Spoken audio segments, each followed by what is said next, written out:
नमस्कार दोस्तों, मैं विशाल कुमार आपके लिए लाया हूँ जेएसएससी एग्ज़ाम जो हाल में 5 जुलाई को है। उसमें पेपर 2 जो कोठा जो भी विद्यार्थी कोठा रखे हैं उनके लिए जो कोठा गद्य पद्य संग्रह पढ़ना है उसमें उसका कोठा गद्य पद्य संग्रह का परिचय जो तो चलिए देखते हैं। कोठा गद्य पद्य संग्रह किताब एक पहिल प्रकाशन कौन बछर भेल रहे? 1989 में हुआ था। कोठा गद्य पद्य संग्रह किताब एक पहिल प्रकाशक कौन रहे? तो बोकारो खोटा कमेटी रहे। कोठा गद्य पद्य संग्रह किताब के प्रधान संपादक है तो एके झा। कोठा गद्य पद्य संग्रह किताब के संपादक है तो शिवनाथ प्रमाणिक। उस पर कोठा गद्य पद्य संग्रह किताब के संपादक है डॉक्टर चतुर्भुज साहू, बंसीलाल बंसी, बी.एन. ओहतार। कोठा गद्य पद्य संग्रह किताब सहयोगी संपादक है तो जयवीर साहू, शांति भारत, विनोद कुमार महतो, पारसनाथ महतो, भुवनेश्वर साहू। उसके बाद कोठा गद्य पद्य संग्रह किताब के दूसर प्रकाशन कौन बछर भेल रहे? तो 2020 में। उस पर कोठा गद्य पद्य संग्रह किताब के दूसरा प्रकाशन कौन रहे? तो पृथ्वी प्रकाशन, न्यू दिल्ली। कोठा गद्य पद्य संग्रह किताब के वितरक है तो झारखंड झरोखा है। कोठा गद्य पद्य संग्रह किताब गद्य विधा की संख्या है तो 14 गो गद्य विधा है। गद्य विधा मतलब कहानी, लेख, संस्मरण, यात्रा, शब्द चित्र, जीवनी, नाटक, ये सब गद्य विधा में आ जाता है जो इसका की संख्या 14 है। और पद्य विधा जो कविता जिसमें जिसका संख्या 23 गो है। तो गद्य भाग को देखते हैं। फील्ड वर्कर के एग्जाम में मेनली कहानी पढ़ना है जो 4 कहानी फर्स्ट में दिया हुआ है वो। लेकिन लेखक परिचय में सारे सारा कुछ पढ़ना है क्योंकि लेखक परिचय या किताब परिचय में इनसे बहुत सारे सवाल बनते हैं। जैसे हाल के एग्जाम में उत्पाद सिपाही में पूछा था कि गद्य पद्य संग्रह में किताब में कितना जीवनी है? तो 2 जीवनी था। जैसे बड़का बुजुर्ग बिरसा और शेख भिखारी।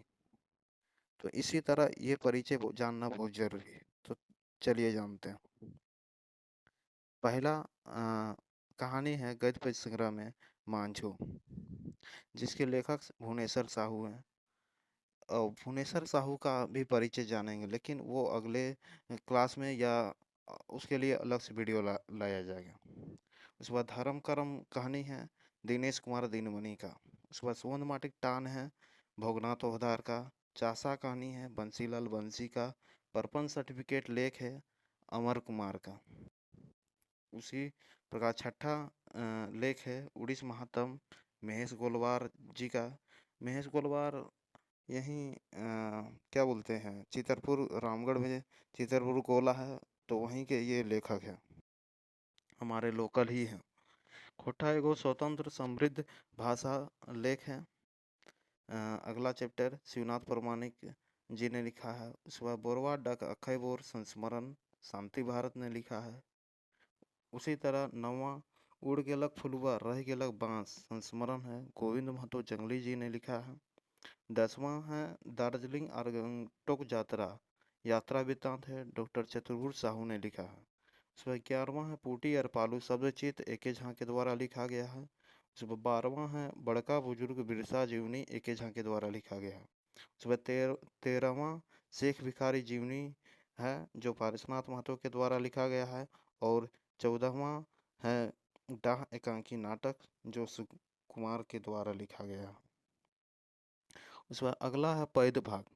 पद्य भाग में जितने सारे कविता हैं लगभग 23 कविता है।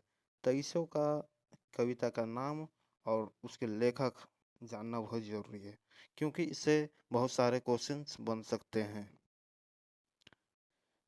पहला है 15वां चैप्टर नंबर है इसका छुआ दुलार भुवनेश्वर दत्त शर्मा व्याकुल के द्वारा लिखा गया है। उसके बाद है 16वां किसान जिसके लेखक श्रीनिवास पानूरी जी हैं। उसके बाद जय जवान जय किसान महेश गोलवार के द्वारा लिखा गया है।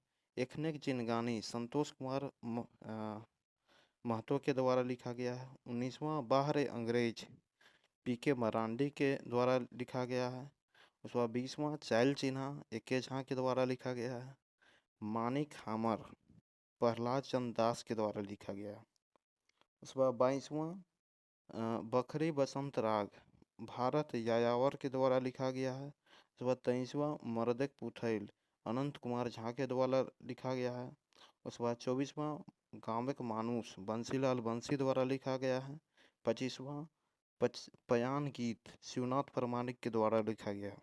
उसके बाद 26वां जुगेक मरम शांति भारत के द्वारा लिखा गया है। उसके बाद 27वां बेड़ाइल समय सुकुमार के द्वारा लिखा गया है। 28वां डायन भूतिक सबूत नाय बीना सिंह सबूत कड़ाई प्यारे हुसैन प्यारे के द्वारा लिखा गया है।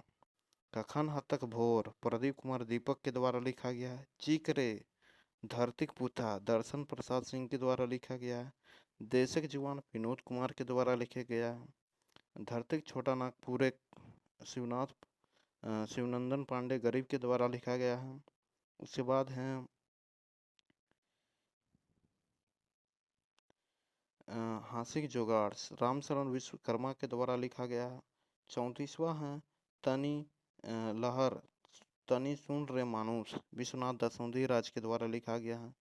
और इस खोटा गद्य पद्य संग्रह में का कितना प्रति छपा था, इस तरह का प्रश्न पूछा गया था हाल के एग्जाम उत्पाद सिपाही में। तो उस तरह का संभावित प्रश्न जो फील्ड वर्कर एग्जाम दे सकता है, इसलिए इसकी प्रतियां ओरिजिनल बुक में दिया हुआ है कि कितना प्रतियां छपा गया था। तो 2000 प्रतियां छपा गया था। चलिए, इस छोटा सा वीडियो है, अगर आपको अच्छा लगता है, आपके लिए यूज़फुल है, तो लाइक कीजिए, सब्सक्राइब कीजिए और धन्यवाद।